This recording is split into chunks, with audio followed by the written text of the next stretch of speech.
Alright, so number 8 is multiplying polynomials. So we are going to multiply the 2 and the 3, which is going to give us 6, and then we're going to add our exponent. So remember there's 1 here and 1 here.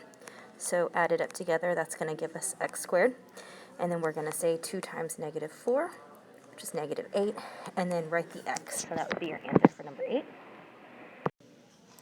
Number 9 is two binomials being multiplied together, so we have the opportunity to use the box on this one.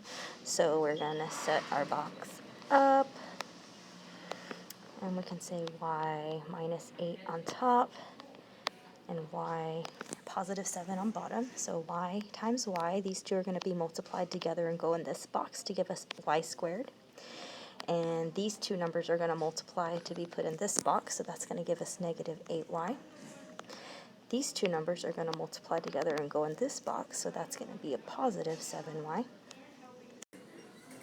And the 7 minus times negative 8 is going to give me a 56.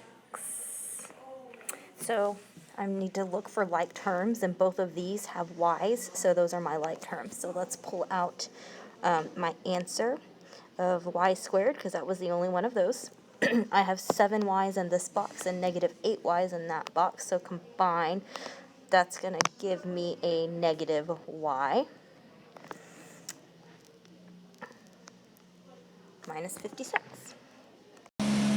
Alright, so this one is also a binomial times a binomial, so we can set the box up on this one. So we can say 2a plus 1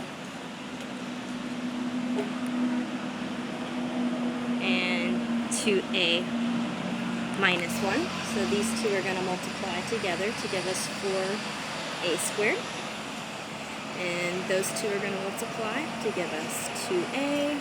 That's going to be negative 2a. And this is going to be negative 1.